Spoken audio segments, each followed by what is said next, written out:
Hey, how's it going everybody, and welcome to another video. Now, a few days ago, I had the honor of watching the movie called High School Musical for the very first time. Watching High School Musical took me back to a time when I was in high school in a small town in India. And I remember all the cool kids in my high school had Disney Channel on their TVs, so all they could talk about was stuff like High School Musical and the Jonas Brothers or Hannah Montana. Meanwhile, I spent my weekends watching reruns of Shaktiman because my dad won't pay for cable.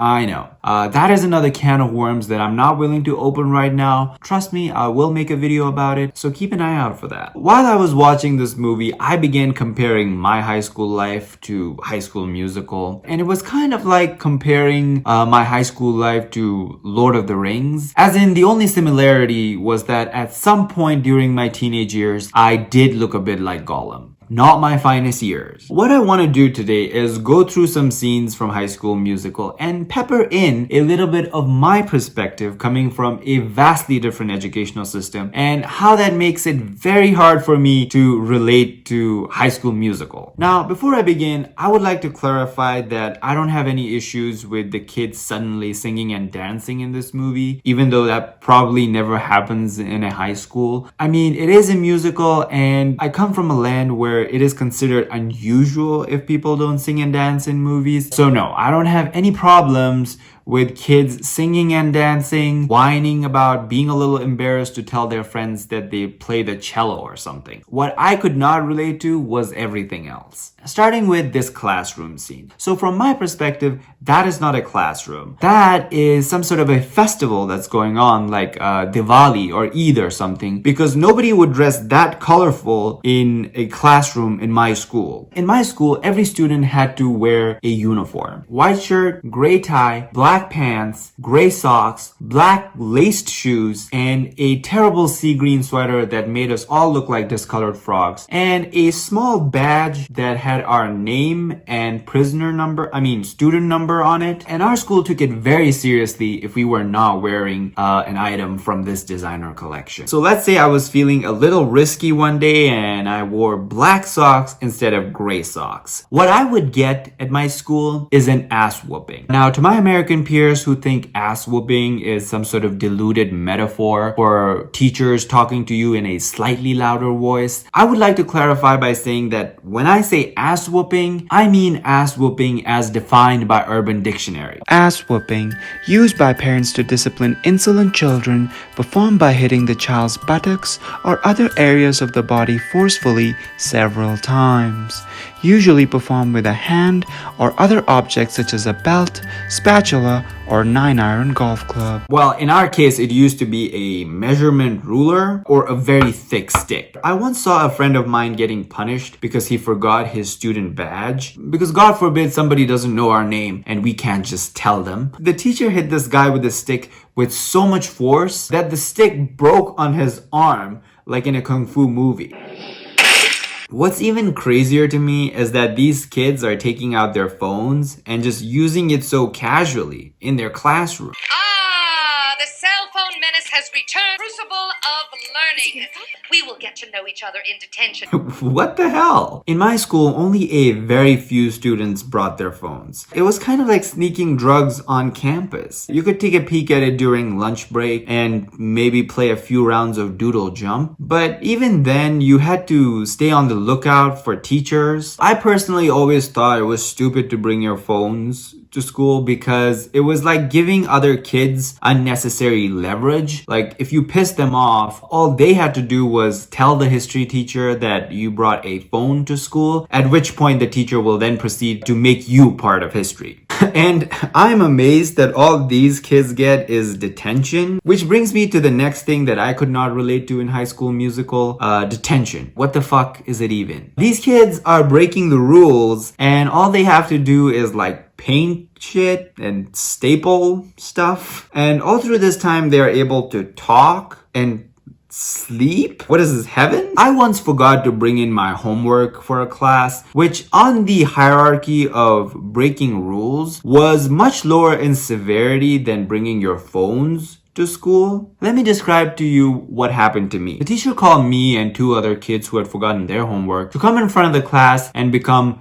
a murga, which translates to a cock slash male hen. For the purposes of this video, I'm gonna use the term male hen instead of cock because saying the word cock over and over makes me uncomfortable. So this is how you become a male hen. Your head's bent, your arms are underneath your legs holding your ears, and your ass is up in the air. Now, the standard procedure here is that you become a male hen and stay that way for the rest of the class time. But on that fateful day, our teacher was feeling, let's say, less than generous, and she started asking around for a ruler. And my heart starts pounding because when teachers ask for rulers in the school, it's not usually to measure stuff. As in the case with every class, there's always that one student, that one Judas, that rejoices in the demise of their comrades and hands in the longest measurement ruler known to mankind. The teacher then starts brandishing the ruler at the other kids like a gladiator. The teacher wasn't really saying anything, but this was like their warning. This is what was going to happen to them if they forgot to bring in their essay on the sewage system of the Harappan civilization. The teacher tightened their grip on the ruler and landed it squarely on my ass with so much force that my knees buckled and hit the floor. It was, to say the least, painful and extremely humiliating, but I couldn't really do anything, so I just had to get up and reassume my male hen position while the teacher took out the frustrations of her unfulfilled life on our bottoms. By like the 4th ass whipping, I was bawling. Tears, snot, and saliva were just flowing down my face onto the floor, creating an actual human puddle. The other 2 kids had gone through this kind of treatment before, so they were kind of like veterans, and they saw me like completely breaking down. So they started begging the teacher to let me go. And the teacher did in fact let us go after that. So I want to take this time to thank those 2 guys. Thank you, brothers. You know who you are. You literally saved my ass that day. So my point is that no, I do not relate to getting detention. It seems like a fantasy to me. Now, another thing that I could not relate to in High School Musical was Chad's hair. Now, don't get me wrong. I love Chad's luscious hair in this movie, but I would have been terrified to have that hair in my school. The rule in our school was that all guys, not girls, just guys, had to have short hair, like we accidentally signed up for the military instead of high school. And I kid you not, we literally had a teacher walking around with a huge pair of scissors looking for guys with long hair. And if your hair was long enough for him to grab in his hands, it was long enough for him to snip it. And he won't even do us the courtesy of snipping it in a straight line. He would just snip it real unevenly and close to the root. And you would just walk around with a bald patch for the rest of the day. And other kids pointed at you and laughed at you. And that was considered a completely normal behavior.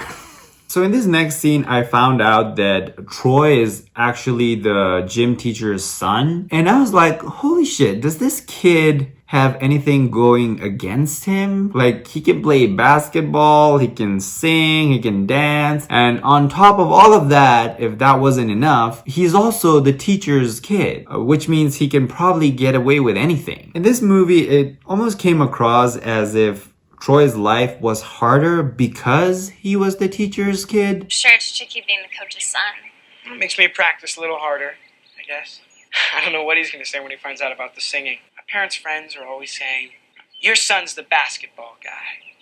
You must be so proud. In my school, it was the absolute bomb to be the teacher's kid. I mean, high school was a breeze for you if your parent was also a teacher. For example, in my school, there were only 3 ways of dealing with bullies. The first way was called sucking it up and taking it in the ass, which was the method followed by yours truly. The second way was to be a bonehead and stand up to the bullies and then take it in the ass. I have only known a few brave souls who have gone that way, and they never came back. Why couldn't you just take it in the ass like the rest of us. Third way, and the most effective way to deal with bullies, was to be the teacher's kid. If you were being bullied and you said something like, "Oh, my mom is the chemistry teacher," the bullies would back away from you like vampires from like garlic or sunlight.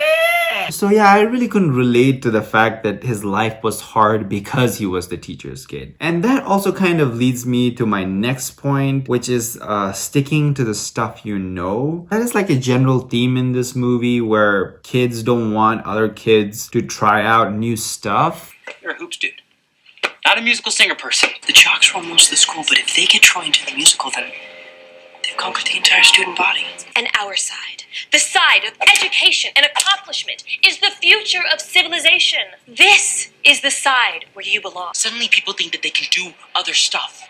Okay, stuff that's not their stuff. So apparently in American high schools, it is lame for you to be good at more than one thing. I really couldn't wrap my head around that because firstly, why? Why is it lame to be good at more than one thing? In my school, it was considered extremely cool if you could play sports and also do well in class. I honestly thought that's how cool works until I saw this movie. Similarly, I couldn't understand Gabriella's aspersions to being the smart kid. I don't want to be the school's freaky genius girl again. In my school, if you were a smart kid, you were pretty much revered by the teachers and other kids. And I'm not saying that's a good thing, but I also don't really understand the other side of it where you would be ostracized for being smart. And honestly, I never really felt peer pressured by my friends to like not do something. Now, granted, I pretty much sucked at everything else, but no one ever told me to just stick to the stuff I know. In fact, if other kids knew that you sucked at something, they would push you to do that stuff even more so that they can laugh at you once you start doing it. That's how I learned that I cannot sing and dance at the same time, and my dreams of being a K-pop star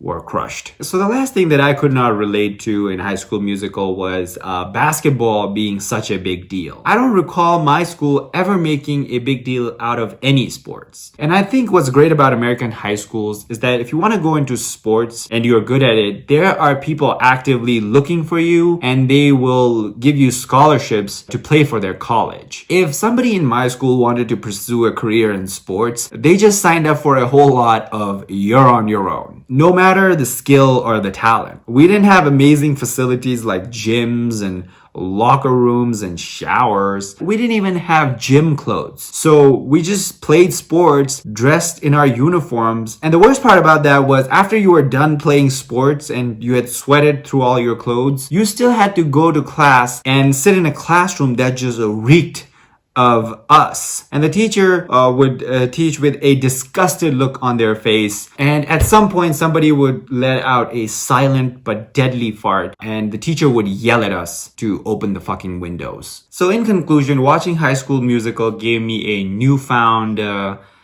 what's the opposite of appreciation? Depreciation? It gave me a newfound depreciation for my high school experience.